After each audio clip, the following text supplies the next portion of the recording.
Hello and welcome to today's webinar called Introducing the Access to Work Mental Health Support Service. My name's Chris Kingsbury, National Partnerships Manager for Remploy, and I'm going to be your presenter here today. So today is all about giving you a tour of the Access to Work Mental Health Support Service. And during this short session, I'm going to give you a bit of background information as to what the service is. We'll cover the eligibility and the referral process. I'll give you some common examples of a customer journey of an individual that would actually access our support, and also the types of support and interventions that one may receive too. So without further ado, let's move on to our first learning objective for today, which is to give you a bit of background information as to what the Access to Work Mental Health Support Service is. So Access to Work is a scheme that's delivered by Remploy on behalf of the Department for Work and Pensions, and it's a scheme that Remploy have delivered on behalf of the DWP since 2011. And what happened was in 2018, we had our contract extended for the next 5 years. So if you think about Access to Work, we'll have a variety of different support mechanisms for people with various different health conditions and disabilities. Then a small element of that is the Access to Work Mental Health Support Service, and that is the element that's delivered by Remploy. So what actually is the Access to Work Mental Health Support Service? So it's confidential and vocational support for employees or apprentices with mental illness to help them retain or regain their ability to participate at work. So the support is 100% independent and confidential. So if you're an employee and you're experiencing difficulties at the present time, that unless you give consent to do so, Remploy aren't allowed to inform your employer. The next thing here is the support is vocational. What do I mean by vocational support? Vocational support, it simply means work-focused support. So it's not a counselling service and it's not there to treat injury or illness itself. Vocational support simply means work-focused support, and we'll apply our support by breaking it down into two, possibly three different types of coping strategies. So one, what you call your workplace coping strategies, two being your condition-based coping strategies, and three being employer workplace adjustments recommendations. And I will cover more detail on those three coping strategies shortly. The support itself is designed to help you get you through each working day, providing you those wealth of various different strategies, ensuring that you're able to perform well within your job role, manage the symptoms of your condition, that you don't go off sick, and that you're retaining employment. It's there to work alongside the likes of an employee assistance program that would offer counselling, or occupational health that would provide that clinical element for people that have an increased level of sickness absence, but it is not there to step on the toes or to replace that provision that's already in place. The thing is that some people may not require counselling and others may not require support at the clinical from an occupational health side of things. And so what this service does is just fills that gap in terms of holding the hands of the individual, guiding them through each working day, ensuring that they're comfortable at work. The good news is that the Access to Work Mental Health Support Service not only supports people that are just struggling within their role, it could even be for individuals that are currently off sick, and it can be used to help their return to work strategy.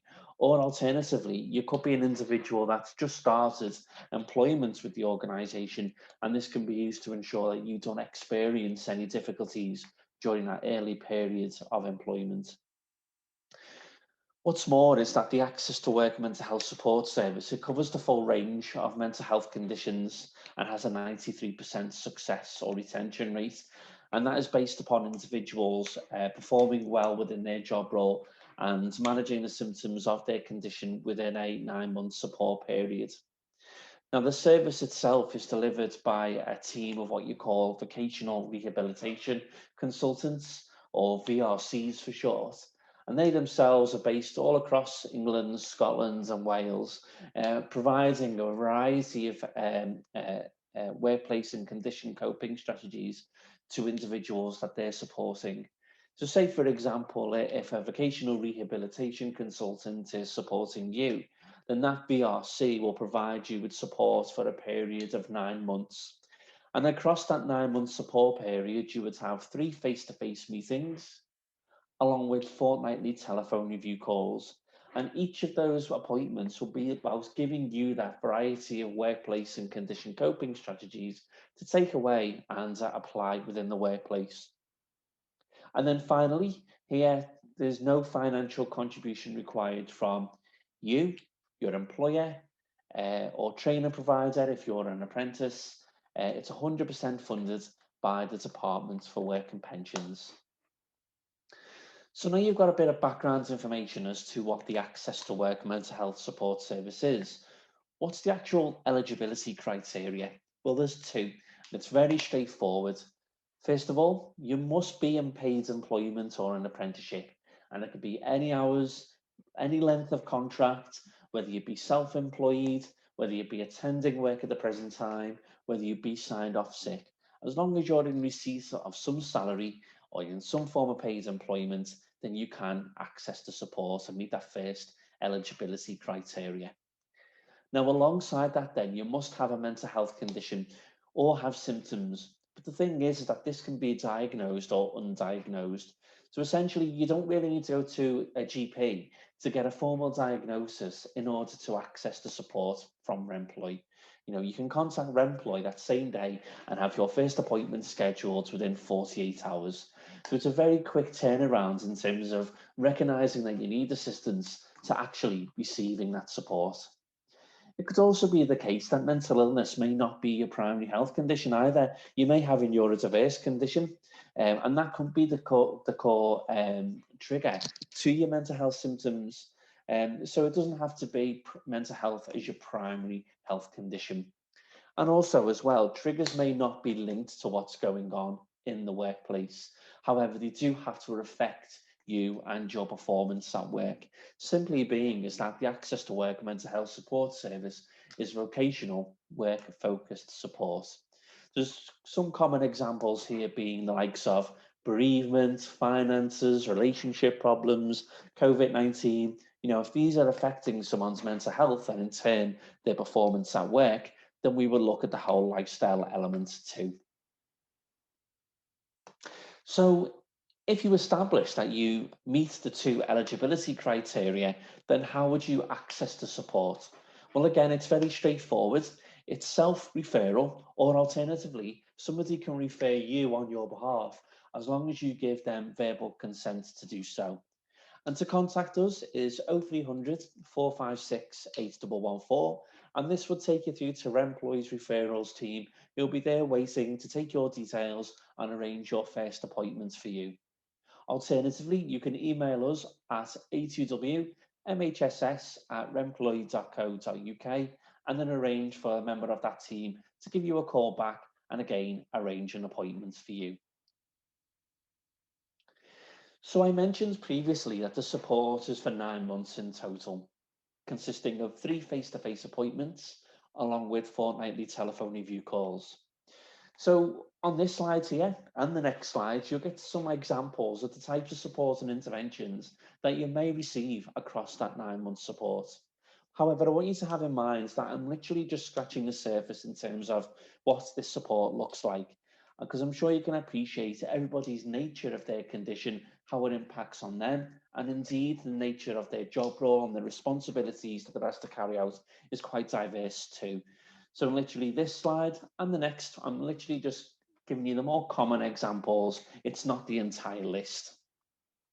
So on the left-hand side, under interventions, is some of the interventions provided by us. So some individuals may benefit from a wellness recovery action plan, whilst we ask that everybody completes a psychological well-being and self-esteem assessment at the start, middle, and end of the support period.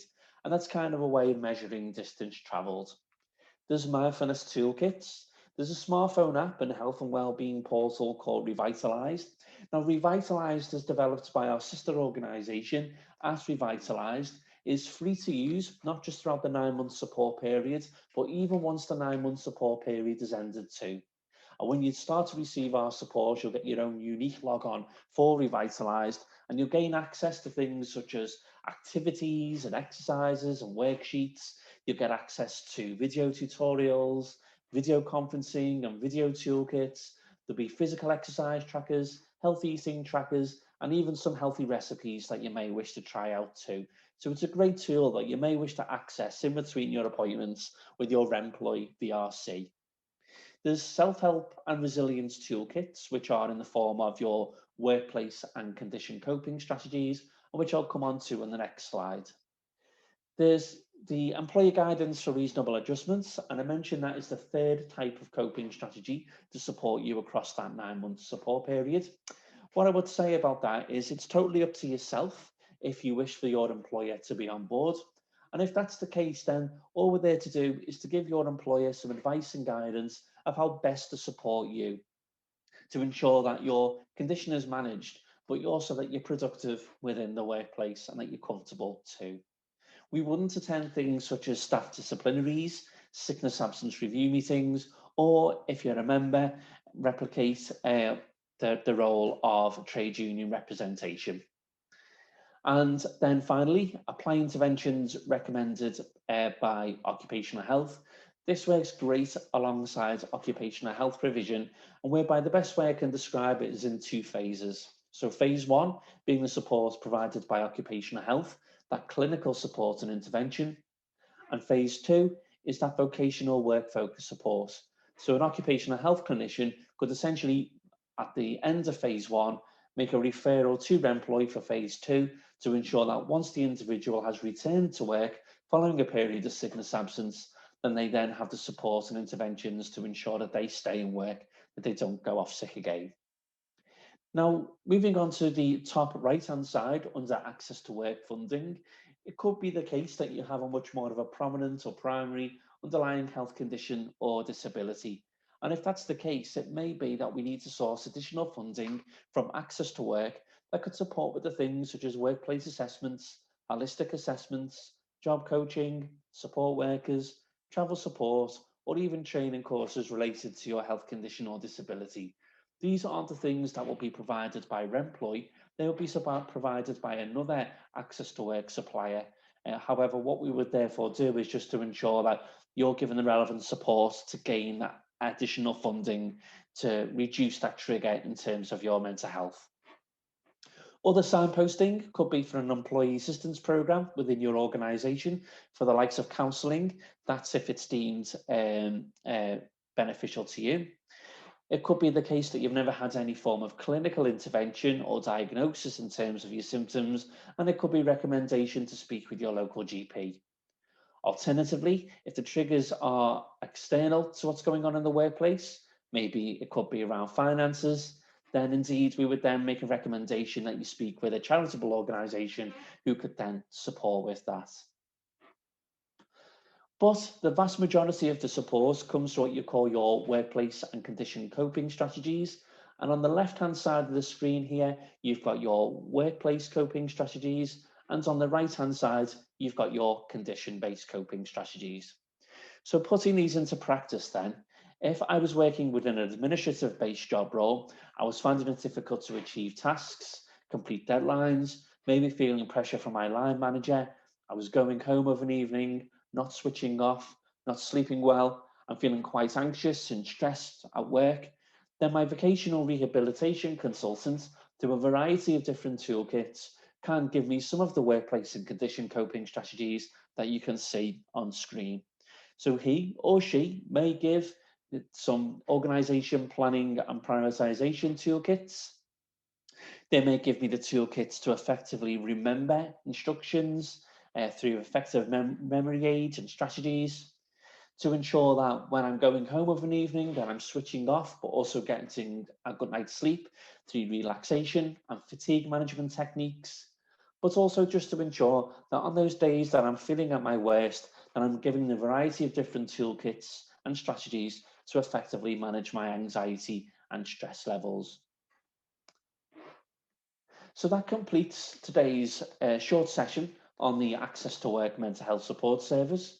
What we've covered there this morning is we've covered the background information on the Access to Work service.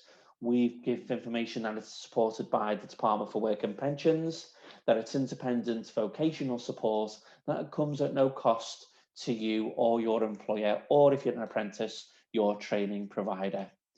We said that the support to access it, you must be in paid employment or an apprenticeship and have a mental health condition, whether that be diagnosed or undiagnosed. And that the referral process is to call Remploy directly on 0300 456 8114 or email us at a2wmhss@remploy.co.uk. And then following that, then you'll be supported for a period of 9 months in total, which is broken down into 3 face-to-face meetings alongside fortnightly telephone review calls. So that completes today's session. There's my contact details. So if you did have any questions in relation to the service, or you wanted to have a conversation with me that's confidential prior to making a referral for you, or alternatively for a colleague or a friend or a relative, then please feel free to have that conversation with me. Thanks very much for listening today, and goodbye all.